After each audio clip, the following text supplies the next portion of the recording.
Recording? Yep. Okay. Calling to order the meeting of the Community Development Revolving Loan Fund Committee. And let's do roll call real quick. Matt Schuler is here. Ace Champion? Looks like not here. Eli Hicks? Here. Alder Bill Morgan? Here. And new member to the committee, Bradley Klingsborn? Here. All right, and welcome. Glad to have you here. Can I get started with a motion and a second for an approval of the agenda for today's meeting? Make a motion to approve the agenda. Second. We have a motion from Alder Morgan and a second from Bradley Klingsborn. All those in favor say aye. Aye. Anyone opposed? No opposals?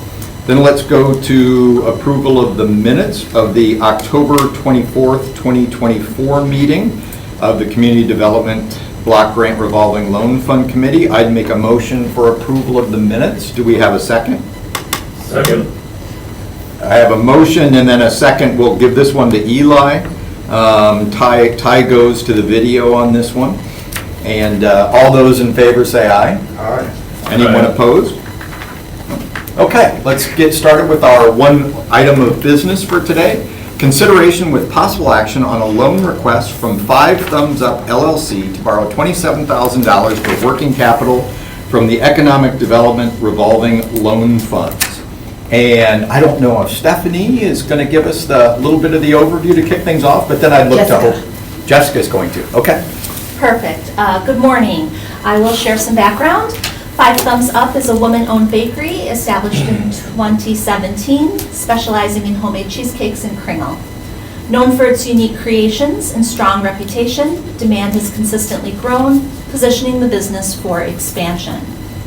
From July 2023 to March 2024, 5 Thumbs Up participated in the Cannery Food Incubator Program. Although the cannery's closure created challenges, demand has continued to rise through farmers markets, community sales, and sold-out cheesecake tasting events. This loan will enable 5 Thumbs Up to take the next step by establishing a dedicated kitchen and retail storefront. These upgrades will allow for larger scale production, greater capacity to fulfill customer orders, and expanded involvement in community events, all while maintaining the quality standards customers have come to expect. Despite strong community support, traditional financing options have been difficult to secure. Assistance from the Revolving Loan Fund will play a vital role in strategic growth, supporting the addition of new employees and providing essential working capital. These funds will be paired with other financing sources, including owner equity, a Kiva loan, and a grant from the Broadway District. Together, these resources will create a solid foundation for expansion, enabling 5 Thumbs Up to serve more customers, strengthen its presence in the Broadway District, and continue contributing to the vibrancy of our community. All right. What I would suggest we do is open up the meeting so we can hear from Aaron. Yep. Your wife's name? Jill. Jill. So we can hear from Aaron and Jill, get a little bit of background on the business and, hear what you've been doing. I know you were operating in the cannery program for a while. I think you're now in with Irish Temper, and so we'd love to hear a little bit about that and how it's evolving, and then kind of the use of the funds as well, and then we'll open it up for some Q&A. So I'd make a motion that we open up the meeting. Do we have a second? Second. Motion and a second from Alder Morgan. All those in favor say aye. Aye. Anyone opposed? Nope. So let's open up the floor, and Aaron, I don't know if you want to take the lead here or if Jill will do that or comment on the phone, but however works best for both of you guys to kind of tell us the story about the business and how you got to here today. Sure. So for the longest time, we knew we had a great product and a very dedicated and hard worker in my wife. The last thing that we needed was location. So as this conversation as a family, as a husband and wife has evolved over several years, we finally got to the place where, hey, there's an opportunity to work with the cannery. We had previously looked at even utilizing the kitchen that was out at Curative Connections for a time, but got into the cannery back in July of 2023. As everyone knows, I don't need to rehash much of that, but that was short-lived. That was 9 months, but a lot of valuable lessons were learned, including what hours we might want to be open, just based off sales and everything else like that.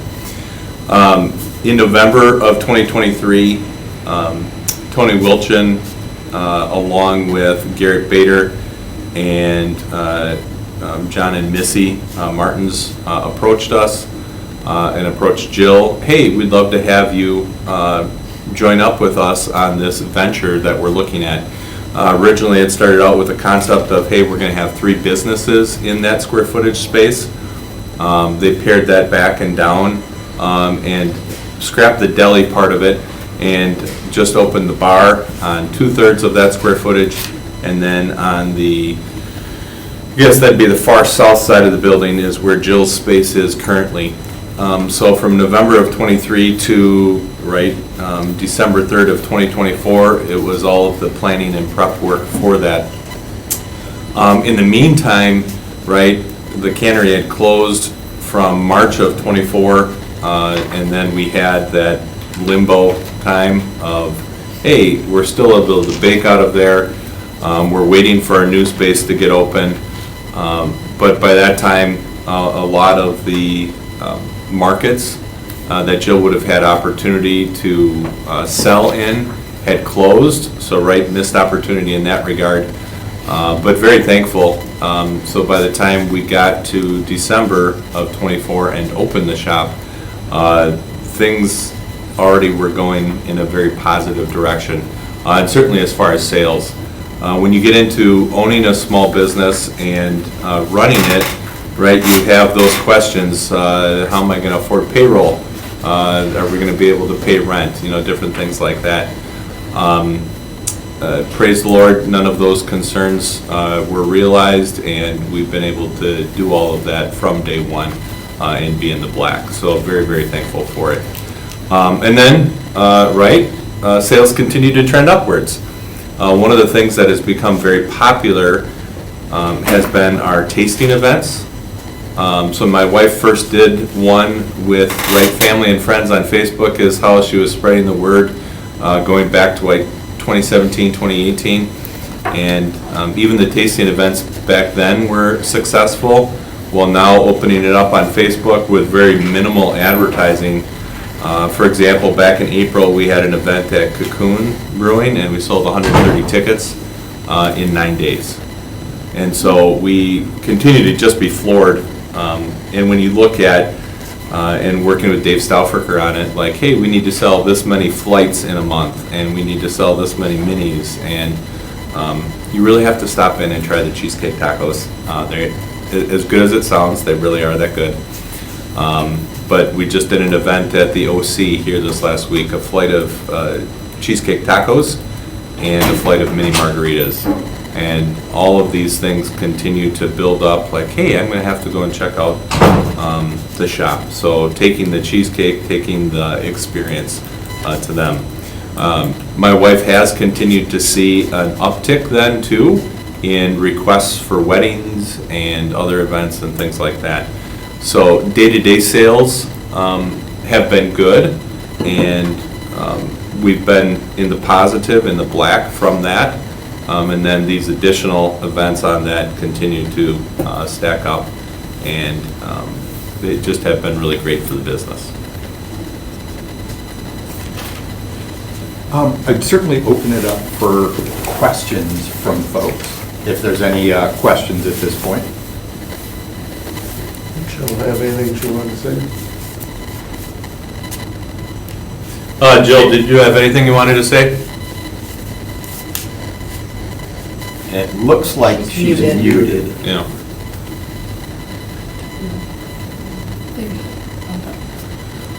Can you ask her to unmute?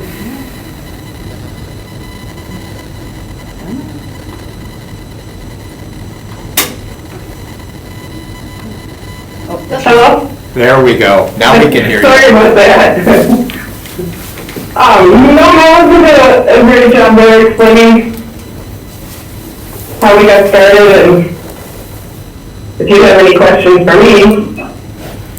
Sure, I'll certainly open just with a couple. So first of all, the kitchen space is shared with Irish Temper, correct? Correct. And how does Yeah. that work? And is it like divided by times a day, or is it just big enough that it works for both? So just a little perspective on that. I'm not used to shared kitchen businesses. So I come in early in the morning and use it till about 2, 3, or 4 o'clock. They open at 4, and then that's when they come in and use it. Got it. So it kind of just the different hours that a bakery / cheesecake business is working on versus a bar / restaurant just makes that feasible. Correct. And could you, either one of you, doesn't matter who, give me some perspective on, hey, the $27,000 to borrow, what's going to be the use of that funds? So conversation, if I can, Jill, conversation was with Dave Stauffacher, and I've been the one primarily working with Dave on the finance side of it. As we look through the numbers of, hey, these are all of the, 9 months ago when we first opened, these are all the things you're going to need to purchase. From the stools that we have and the table seating to the display case to the refrigeration, right, just looking at all those expenses. But then, and I greatly appreciate that type of coaching as, right, my wife is getting into a bigger venture than, baking out of your kitchen. But he had shared too, right, you want that 3 to 6 months kind of in your back pocket, right?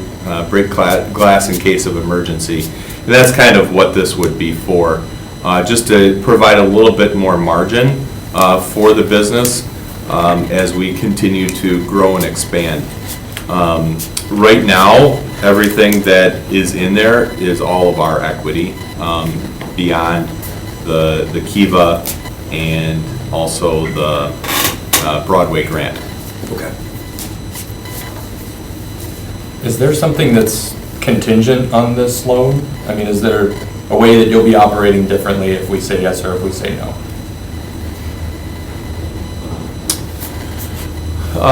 Less margin for error is primarily the thing that we're looking at. We didn't know what we were getting into 9 months ago when we first started from the standpoint of, hey, how well is this going to work? But looking at the results now, we're very thankful for the successes that we have had and continue to build on. So I don't know if that answers your question or not. It's more for the unknown than like. Correct. We'll launch this project with this 27,000. It's not bad. Yeah. You did have something in here about having evening hours. Is that something that's at extended hours from 4:30 to 8 p.m. Thursday to Saturday? Is Yep. that something that you'll be doing with the funds to have, hired help or something like that with that, or is that just an option we're considering? No, we do have the extended hours currently, and even added Wednesday now too during the farmer's market, and that has proven very beneficial for sales. There could be a time, and right, a lot of that is dependent on the public market coming in across the street. What does that bring in for business and traffic? So, hey, there might be a day where we're open on Tuesday in the evening as well, and just be open in the evening all throughout the week. So my wife, right, keep the morning hours and continue to bake at that time, but then just staff with more employees in the evening. The kids love having a job. It's a good thing. Yeah. Could you give us a sense, like cash flow in the business, profitability, like, hey, is this super tight with this loan? Give us a sense on your confidence in paying back the loan, what you're thinking there. 100% confidence in paying back the loan. I have no doubts whatsoever. Will we make it without the loan? Yes. Will it be tighter? Yes. But I have extreme confidence. We're paying back the Kiva loan on time. You see that track record of the last, I want to say we got the funds right around September 3rd, so we're coming up on a year. In fact, yeah, we've paid back, this will be the 12th month now. So, yeah, 24 months left of paying back that loan. So extremely confident of paying it back. The terms, from what I have been told, would be 36 months loan, correct? Yep, that is correct. And that was 5%? Yep. On this loan? Yeah, so right, you're looking at a little less than $1,000 a month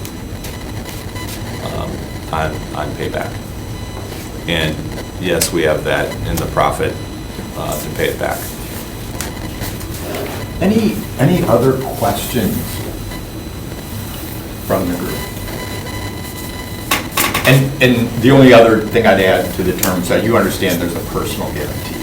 Sure. With that as well. Okay. Just wanted to make sure while we're I do still have equity in the home. session. So, You have Yes. a lease then with, for the building right now? How long is your lease? 5-year lease on the building, and then an additional 2, and then another 2 after that, renewable at predetermined rates. I want to say we go from $1,600 a month to $1,641, if I'm not mistaken, in year 2. it looked like you ratcheted up Correct. 2.5% per year. Yep. Okay. And those extensions are your option or the landlord's? Our option. Your option, okay. I think Eli has a question, Matt.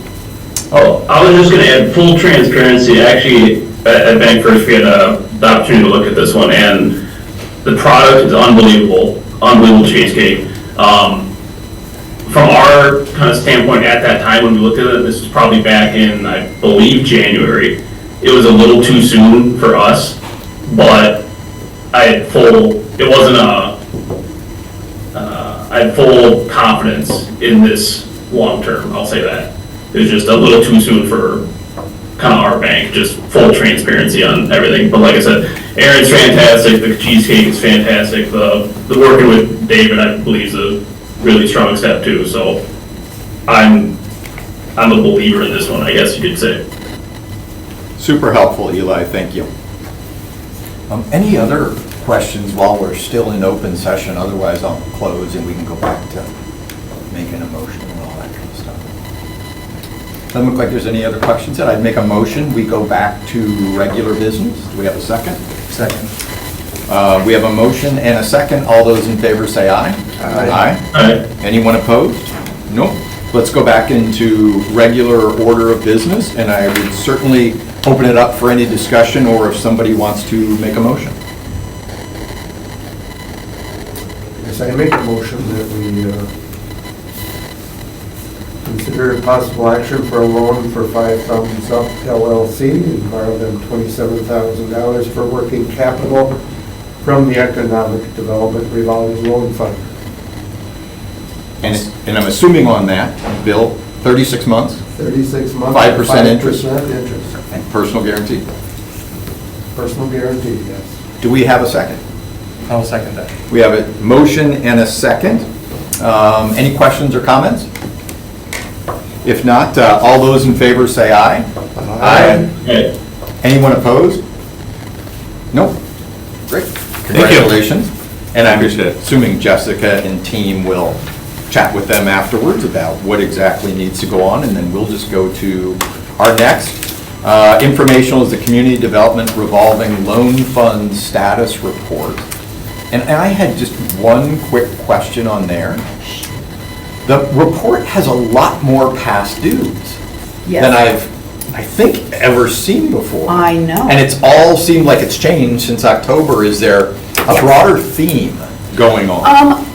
Part of it is, well, we didn't have Wendy for a very long time, and so getting Jessica caught up to, like, I would love to spend all my time on this, but this is not my only job. So, like, keeping track of everybody's payment every month is, like, so some of these are, and we've worked with a lot of these people. Some of them say that they're past due, but they had fallen a little bit behind, and then they're like, can I catch up? Instead of paying the 3 months that I'm behind, can I just make a little bit larger payment and pay it off get caught up over the next couple of months. And that would be like White Dog, Legacy, those two. But we do have Bay Area Burgers, which went to RDA. Yep. And we did get the judgment against them, and I'll be working with law to do the final steps on that, since they did default on their loan. Okay.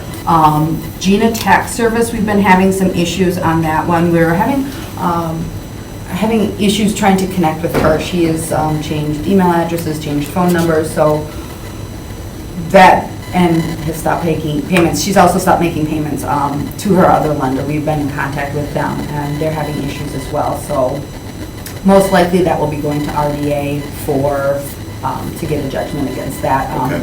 But on that one, for the larger loan, we do have, besides the personal guarantee, we have the building as collateral, so we may be taking a building back. Okay.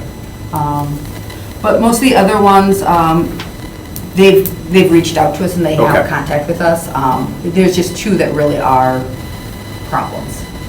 And I saw that Bamboo had paid off very early. They paid off very early. They were very excited to pay it off too. They had always been making double payments. Okay. I think that they didn't like having that debt Sure. moving over them, and they've been doing pretty well from what I understand. Jessica was there. Yes, I visited with Danny, I was probably out there a week or two ago, and he's in there's an uptick when school's out, and now kids are heading back to school, so he just wanted to have a chat and talk about some marketing ideas and things like that, but it's just a delight to work with, and yeah, he was just really proud to pay that loan off. He came in and did so in person. Oh, that's awesome. Hey, Eli, how many of your clients at the bank who have loans at 4 or 5% rush in this day and age to pay them off? Not a whole lot. Just trying to keep those out there. No, I mean, congratulations to them, that's awesome. Yeah, and, to Stephanie's point, when we discussed this as it was being put into the agenda, and, I'm just going to echo what she said. A lot of these are paying, it's just because they aren't caught up. She said she couldn't remove the Yep. past due Okay, wording. okay. That's helpful context, because usually this is in, Bradley, I know you're new, and right, just for perspective, right, this is the most past dues I've ever seen on this in 15 years. And I just wondered if it spoke to something more broadly in the economy and small business, or, just trying to understand if Yeah. there's. And really, to have two that are probably going to be problems, I think I've had one That's other one in unusual. the 12 years Yep. that I've been here. Yep, that's It unusual. just, I think that sometimes people jump in without knowing the full spectrum. I was speaking with someone this morning about Bay Area Burgers. He knew them when they were in their food truck, and they were having some issues with, like, because in the city you have to have certain leases, all that. And he's like, well, I'm just going to do a brick and mortar. And it's like, but brick and mortar versus a food truck is so different. And I think that was part of that. He didn't realize, like, how different that truly was going to be. Sure. And I think too, like with Gina, I think like she has a lot of great ideas, but I think like just because you have a great idea doesn't mean it's gonna take a lot of work, and I think that she just might have gone too fast. Okay. I hear that that's the biggest problem with small businesses, expanding too quickly. And in my conversation with some of these, just as we're just, getting back on track, sometimes I'm learning that it's really kind of figuring out what little extra support they need. I just mean from like an administrative standpoint, like sometimes they would like an invoice provided every month. And we give them the amortization schedule with the assumption that they will handle it. So I'm happy to do that if that's what they need. So just in having those individual conversations, I think we can kind of tailor the situation so that we don't have these gaps. Sounds good. Anything else? Any questions from anybody else on this? If not, I think that's our last, and I would call for adjournment of the meeting of our August 26th Community Development Block Grant Revolving Loan Committee meeting. Anyone opposed? No. Meeting's adjourned. Thank you. Thanks all. Thank you. Congratulations. Thank you. Great job. I know you've been working